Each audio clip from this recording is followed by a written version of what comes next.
and welcome back to another episode of CLIPCast. I have here with me Maria Abreu, Constança Cruz, and Ines Chavales, and Mr. Carvalho. Welcome on to the show, Mr. Carvalho. Hello. Thank you. Hi. Very official, JP. Very official. Yes, very serious. I like that. I like that. Very fun. So, in light of recent events, we wanted to discuss on this episode about what has been happening in the United States and about how that affects the rest of the world and just the topics around that in general. So, Mr. Carvalho, would you like to say something about So, I don't know what to say. Yeah. There's a reason why I'm here. It's not because I don't trust these very eloquent and charismatic hosts. We were inspired, and we think that the role of this podcast and the role of any school-related activity needs to have some sort of educational purpose, either for the people listening, either for the people making it, and it would be irresponsible, I must say, from our side to just look away from what's happening in the world.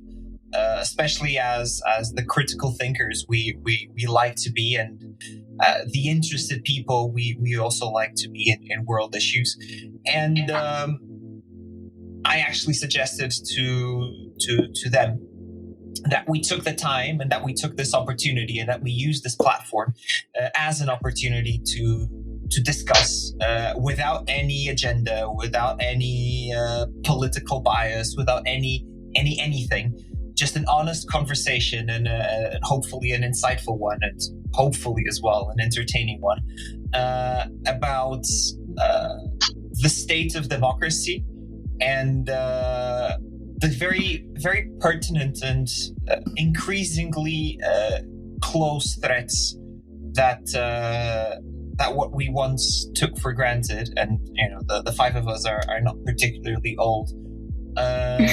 And we've all lived, and we are all very privileged to live in a reality where, podcasts like this, and the fact that five individuals that might share different views could just share them without any fear of repercussion or any fear of consequence. And the fact that the school can be doing this without any sort of association with anything else. And it's easy to take things for granted when we have never experienced anything else. The fundamental pillar behind democracy is the right to vote and the right to elect who we think is best fit for our representation. And also to live with the consequences of poor decisions. Exactly. Yep.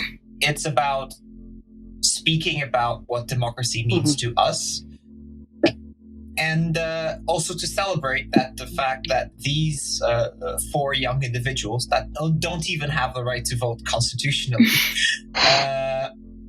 still took their time and still took the opportunity to speak about it and to be invested in political affairs, which for me gives me a glimpse of hope as well for the future. So I think I'm going to ask you a question first, okay? And we'll use that as a conversation starter. Sorry, Jane. Are we being interviewed? This is crazy. This is new. But my first question to you, as pro-democracy humans, which I think is something that unites us as five, is, and I'm going to start with Ines Chavales. Ines. No pressure. Yeah. What do you value most in living in a democratic state? Oh, this is actually interrogation. Wow. Okay. Yeah. It's an honest conversation. So. Okay. So probably I'd say, like, I think it's really important, and I think it was a huge breakthrough when it actually was passed, that people are able to vote and to choose who we want to elect, because I mean, it's important. It's the people who are going to be making decisions, and important ones, on what's going on in our country and in our lives. It affects all of us. And I think that giving the people who are the ones that are actually going to like enjoy or suffer the consequences the choice to vote and to elect, I think it's really important, and it's something that should be valued, because there was like, it wasn't always like this. Absolutely. Probably, I would say maybe that. JP. I totally agree. I think much like the freedom of speech and the freedom to do many different things, the freedom of thought, the freedom of expression, the freedom to vote is not the same. It's not on the same value. The freedom to vote is essential, and I think democracy, that's what it is, right? So I think we should all be very grateful that we have that, because it's incredible, and it's something that we should defend and do our best to speak against people that try to take away that freedom or try to incite movements that don't go with that freedom, because that's a right that every human should have.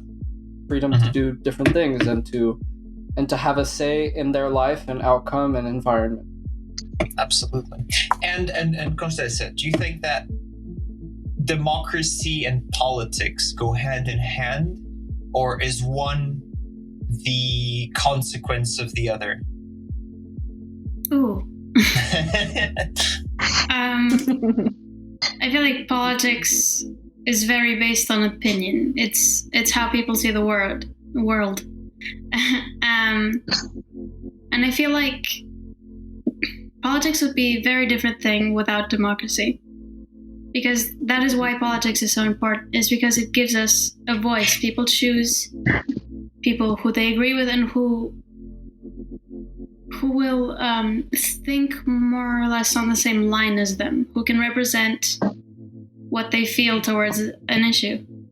And that's why a lot of very important issues come from it. That's why things like this happen, because people believe their opinion is either more important at the moment or always, or they believe that there is no other option. They believe that they're helping. They're not doing this purely out of evil.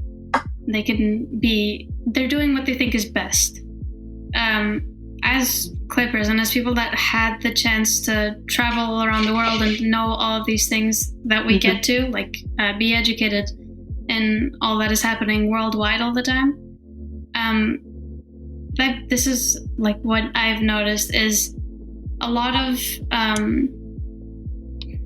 Portuguese like media or whatever, like news, shows a very, I feel, traditional mindset in a lot of issues, where like you might feel represented by these people in some areas, but in a lot, our lives are so different as Portuguese people that it would be a lot harder to, in my opinion. I don't know if I'm making myself very clear. Yeah, and I think it's also important, like building on what you said. It's important since like there's so many, like nowadays there's so many sources to get information, which is good. And like look at different sources, like listen to interviews, go online, like see what it is, and try to find like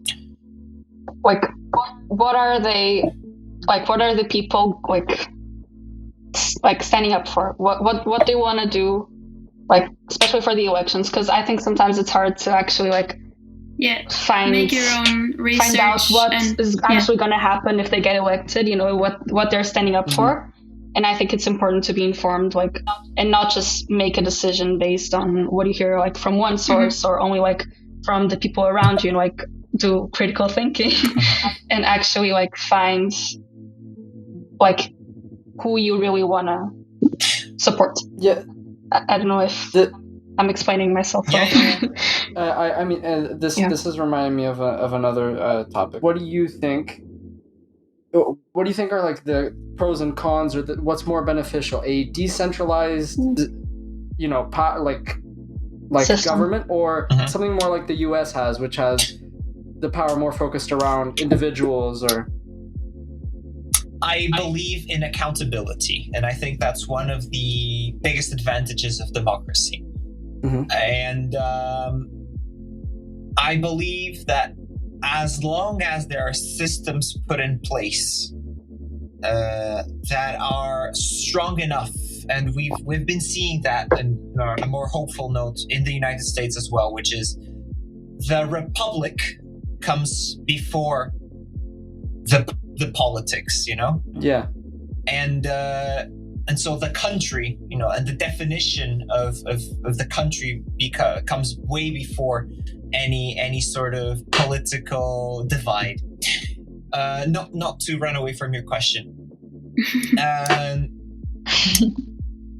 I'm tempted to say, and again, I've only lived in the Portuguese way of doing things, so I don't have a first-hand experience.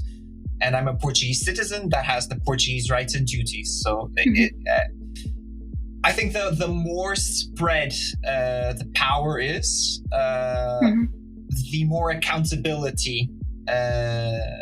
There's more potential for accountability, because there's more opportunities for supervision and for monitoring.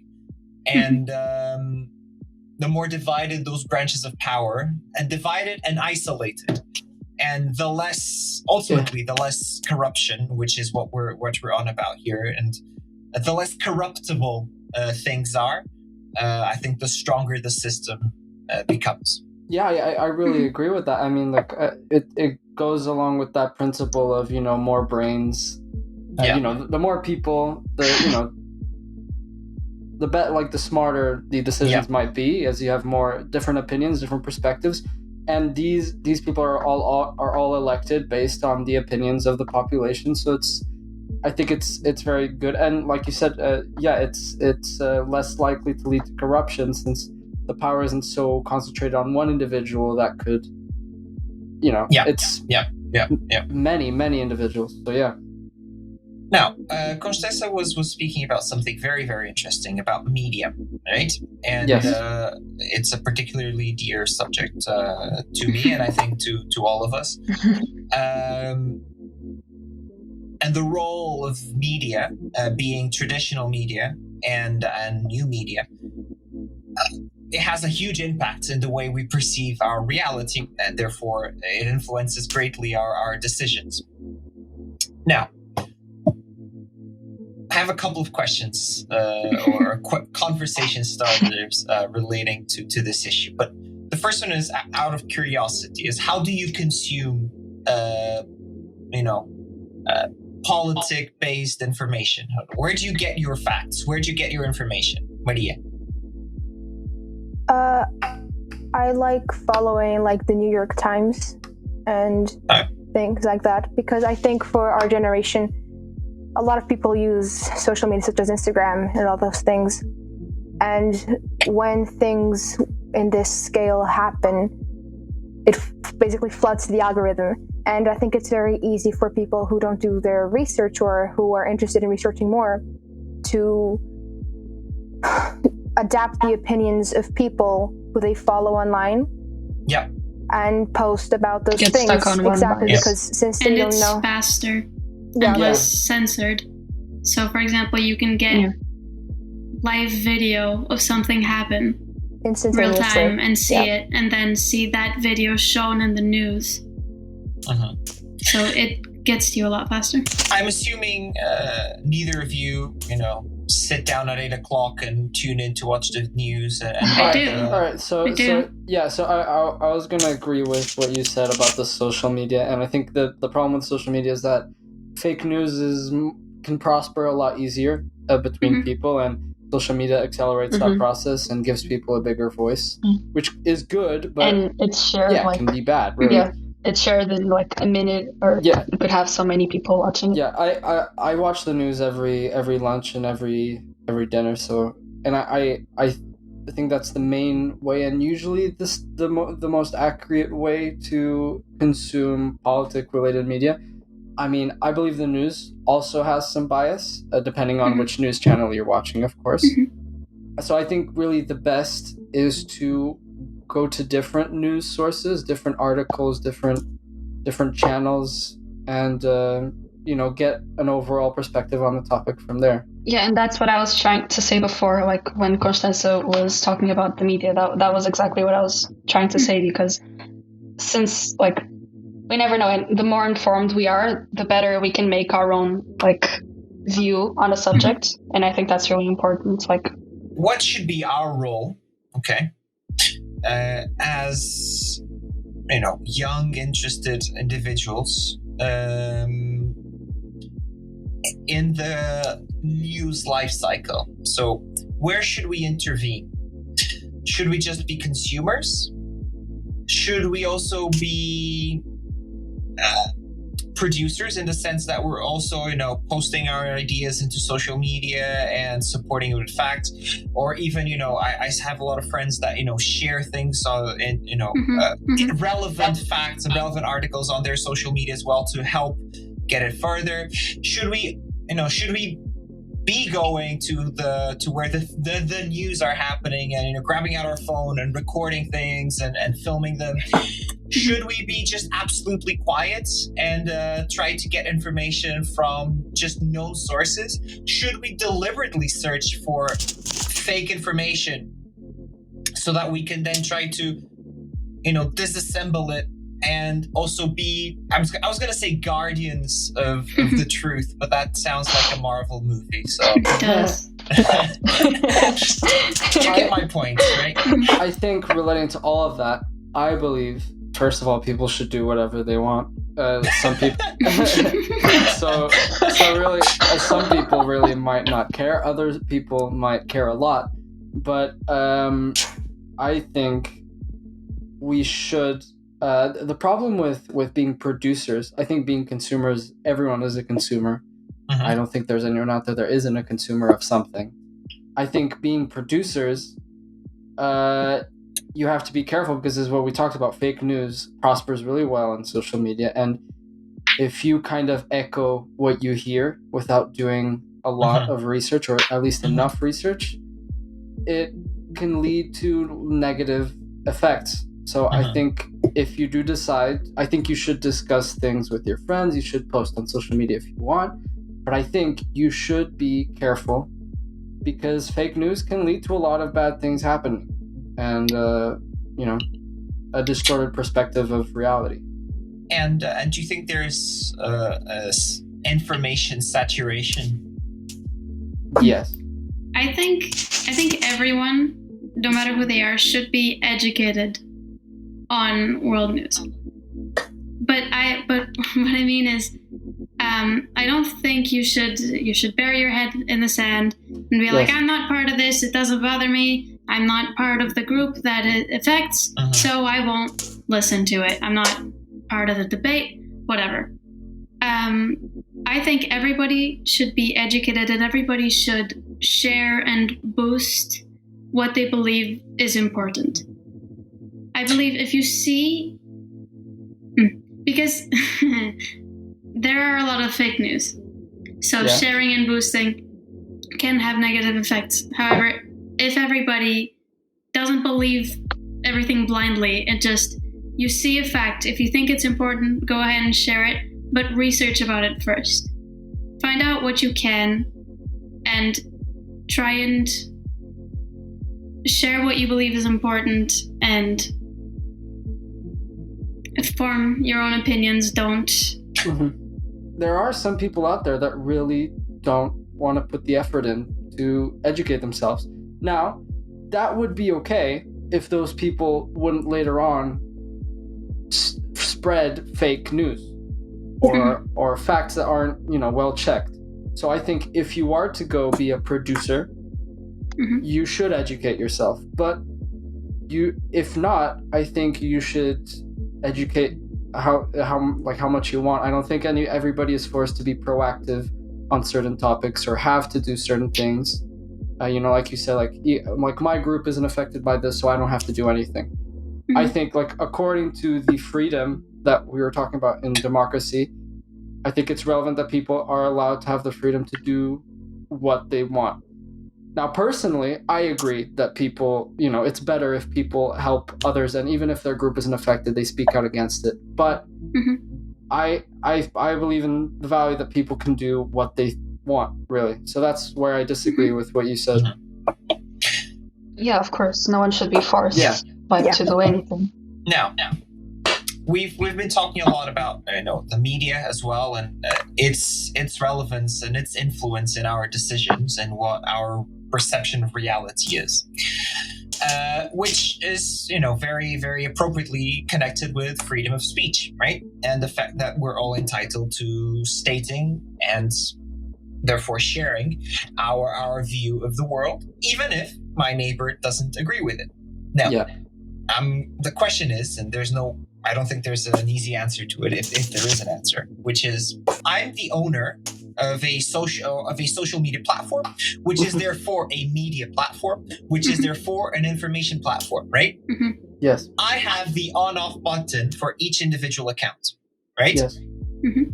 I have a particular set of community guidelines, which is what they call them, which is what I tolerate in my group and what I don't tolerate in my group. Mm-hmm. However, we're not talking about my group of friends. We're talking about a worldwide community that technically should feel equally represented and equally voiced. So I have that power, therefore I have that responsibility. When and should I switch off a particular account because it doesn't go in line with my community guidelines? I think we first have to make a distinction between what is subjective and what is objective, which is already very hard to do because people have different opinions on what's objectively right and subjectively right. But let's say that this is clear. I think this is what we were talking about. Okay, let's start with the Donald Trump, his account being banned. I'd say, there are certain community guidelines that he failed to follow, so that's the Twitter and Facebook rules. But if he incited violence, which I'd say we are willing to agree. But then again, that's what it comes to. We're not. What if he didn't incite violence, and that's our subjective view? But let's say it's subjective. Then, like, when it comes to things that are more clearly objective than subjective, then I think that we should make decisions on that. But when it comes to fully subjective topics, I think no one should be censored. So when we're talking about fake news, some people can call different things fake news. I categorize fake news as something that is objectively incorrect. There are clearly a higher number of more well-certified sources that say something, and somebody go and says the opposite thing. Something that is an event or a clear fact and isn't an opinion. So then that should be muted. Fake news that's what I think fake news is. But when it comes to subjective things, no matter how much they go against the societal norm, I think those things should have the freedom of speech, even if they relate to ideas such as, ideas that would be offensive. I think even if they have no objective content to them that is incorrect, I think that should be left unmuted. But that's my opinion. Even if they are offensive.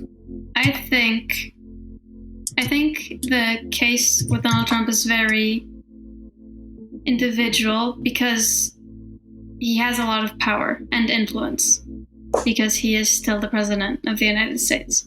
So the fact that whether it is subjective or not that he incited violence, he is the president with a large following, and it is a lot more important for people to take action in things that might be or might not be subjective. If the person has the power, has as much influence as he does, because what he did clearly had actions, right? So what he said and the opinions he voiced clearly had negative effects. So it is important to not further those effects, and if possible, to stop them. Which is why I believe he was banned from a lot of platforms. So, Constança, if I understood correctly, which is, and JP as well, and then Maria and Ines, I would love to hear your views as well, which is, there should also be a proportionality between your role and what you're expected to say / your position should be. One thing is me as a nobody posting things on my Twitter account with 300 or 2 followers. Another thing is the president of a nation with a huge follower base posting something. So should there be that analysis? Should there be that distinction, or should it be not in everything? I don't fully agree with that. Okay. I think while it is true that people with large followings, what they say is more influencing. That's why they're called influencers usually. I think it's up to their own responsibility to have care with whether what they say is right or not. But that goes back to when we say like they should be careful with what they say and their responsibility. Does that mean like subjective? They shouldn't express their opinion even if it is an unpopular one, or they shouldn't spread fake news or incite violence, which is obviously, I think we can all agree, not okay, like Trump did. Yeah. Or, what everyone agrees he did. So I think that really a nobody and someone like Donald Trump should have the equal right to express what they think. But, I recognize that those people with a higher following base have more power to incite things or to make things happen. Their statements a lot of the time lead to action because they have a big influence. So that is something that always has to be taken into consideration. But yeah, that's my unsure opinion on that. Going on what you were saying, I think it's important for people, especially with a bigger following, to have responsibility and to think before they post, think of like what consequences it could have, like on, in this case, even in the world. But I do agree with JP. I think people should have the right to have their opinion, like freedom of speech, and it's important. And I don't think it should be like the platform deciding what to censor and what to not censor, in terms of like opinions, like subjective opinions, like what do you think? But I do agree that like fake news, like actually like, okay, this is wrong, this is not what happened. And like things that could have a bigger consequence, like it's hard because it really depends on situation, fake news, yes, context. Of course. Like, but yeah, it really depends on context because it could be harmful, but how do you decide if it's something that's an opinion and people are agreeing, or if it's something that could have a very big impact? But that's why there are community guidelines, I feel. Yeah. Because that's what sets the clear rules. When you agree to use that platform, you agree to those rules. And that's why they're there. But I think not every individual sees the harm in a statement. Some people might think something is inoffensive, while others think completely otherwise. So it's hard to know where to draw the line where something should be muted. But people's intentions many times are less important than the actions they've done. Yes, I agree. Like many people have done bad things with the intent of doing good things, with the intent of making things better. So intention, to me, clearly is not as important as action. Yeah, I believe intent is doesn't really have any value, considering we can't know someone's intent. It is 100% impossible to know someone else's intent.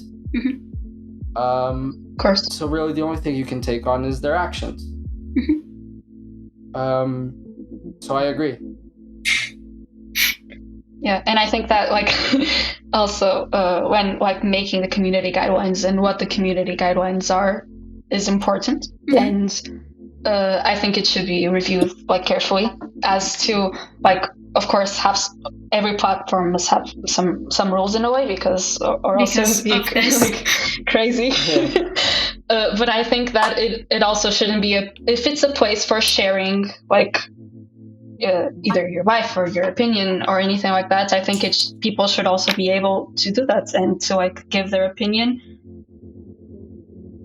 And each person should be like accountable and responsible for like if it's hurting others as well, because that's not okay. Yeah, but then it depends what you define as hurting others. Like you have different types of a accountability. You have the social, which is people, socially pushing you away or judging you, or and then you have the accountability that we were discussing, which is actually getting blocked, being arrested, different things. And I think when it comes to hurting other people, you have to define what kind of hurting, really. It goes back to if it leads to acts or is it just thoughts, which an opinion is typically just a thought. But a call to action is more dangerous in the literal sense that... Yeah, of course. So, for example, let's take racism. I know that's very heavy. That's very heavy. Let's tread lightly. Yeah, let's tread lightly. But let's say we have a statement that a post that calls to the harm of someone because of their race. That is not okay. Absolutely. Yes, and then it comes to someone stating their opinion, which obviously it's something that like I wouldn't agree with or anyone here would agree with, but someone stating their opinion, let's say that they believe that a race is superior to another. Do you guys think that that's something that should be blocked by the... No, that's something that should be challenged, in my opinion. Yeah. Because of freedom of speech. Yeah. That person should not be blocked for their opinion. However, wrong or harmful, if it is only a thought, it may be. Yeah. However, but if it's inciting action, should be consequences. Yes, and I think that we benefit from relying more on social accountability, because if you block someone for stating their opinion, it's not going to change their opinion. It's probably going to do the opposite, which is what we've seen with people going towards the extremism, as you talked about. If you block someone for their opinion, they'll just believe in it stronger. They'll feel attacked, so they'll become more defensive and reinforce those ideas. But then, so if you talk to them socially and have them socially accountable and discuss with them, challenge them, that can lead to an actual debate that can change their ideas, or you change your ideas, you reach an agreement, which is better than censorship, I think. Absolutely. And I think that's the good thing about being able to individually block people. Oh yeah, I agree. Because of things like this. Because you, just like you don't have to be educated on a matter, you don't have to listen to hate speech. You don't have to listen to other people's opinions. That's true. So if you don't want to, or if you think that should be blocked, you can block it. Yeah. It just... Yeah. A person shouldn't be blocked from saying it, but you can not listen to it. Filter what you... Yeah. Yeah. Right. Can filter your feed. Which to a certain extent can lead to, if you block everything you don't agree with, you create a bubble. Exactly. You create this echo room where you only listen to the things that go along with your view. That's the thing with social media, I think, though, is that you can make your own bubble, but in the real world, you can't, and that's why that blocking thing. Of course, I think I agree. Like, you have the choice to listen or to not listen. Yeah. Like, you do you. But also, I think it's not necessarily good to keep in your own bubble. Like, of course, if it's something like really extremist that you really don't agree with, or you just think it's wrong, and like you can change your mind, okay, sure, you don't want to see that kind of stuff, block it. But if it's something that you're like, okay, I don't understand like why you're saying that, but when we see like why, and like challenging concepts and challenging your own opinions in a way can be good as well, because so you're not just stuck in that thing. You're like, oh, this is the way I think, this is correct. Yeah. I want to listen to anything else. You know what I mean? Like, I think it can also be helpful to hear other people's points of views and absolutely in those cases, you know. So, to wrap this up, and to reflect as well on everything that we've discussed so far, and to also bring this back around to the original concept, is what can we do? And we'll start with you, Maria. What can we do to keep, on an individual basis, okay, achievable? What can we do to keep our democracy healthy? I think we should be respectful. Okay. You know? Because we've been talking a lot about opinions and the freedom of speech, and I think that's something very important. I think it's also very important to know when enough is enough, if that makes sense. You know, don't take it too far. Yeah. I don't know, that's a big thing too. It is. Constança, anything you'd like to? I think, again, the best thing, in my opinion, to do about this is stay educated, stay informed, and speak out when you feel the need to. Yeah, absolutely. Yeah, I agree. Honestly, I don't have much to add on. Like, I agree. Like, being informed and keeping up with the news and what's going on in the world is very important to keep things going. And respect, like, I think in any situation, respect is very important. Absolutely. Like, I don't have much to add. And JP? I agree with what Constança said on keep yourself educated. And I think if you care about something and you see something in your environment that you don't agree with, or someone doing something or stating something you don't agree with, if you care about it, socially challenge it. Talk to the person, debate with the person, or speak what you believe in. Because if we stay silent on something, it might not be so beneficial. If you really want a certain worldview or you really believe in certain things, you should try to defend them, if you want, of course.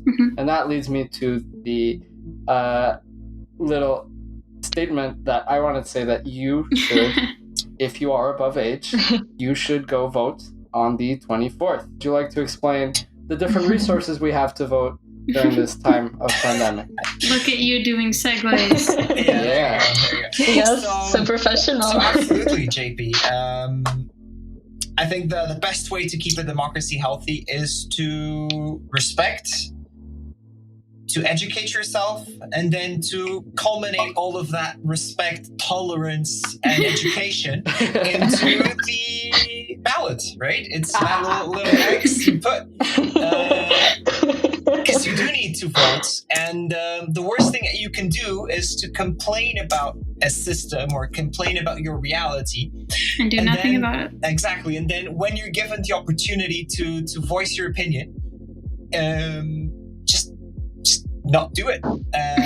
And if you don't feel represented by anyone in that ballot, you can always just sketch on that ballot and still submit it. You know, it's not going to count for anything, but the act of you going there and to show your discontent and to show your the fact that you don't feel represented by any of those boxes means something. It still means that you're active in the democracy. And the more people we have active in the democracy, the healthier it will be. Yeah. And the less abstention that we have in a democracy, the bigger the sign it is that we have it at a living and growing pace. And now, if you want to make your voice heard this 24th and you want to be safe whilst doing that, first of all, make sure that, and all of the information that I'm going to tell you now is coming from Ministério da Administração Interna, all right? So it's the people responsible for managing the elections, as well as Comissão Nacional de Eleições. So I urge you to visit those official sources as well. They will be in the description of this episode, okay?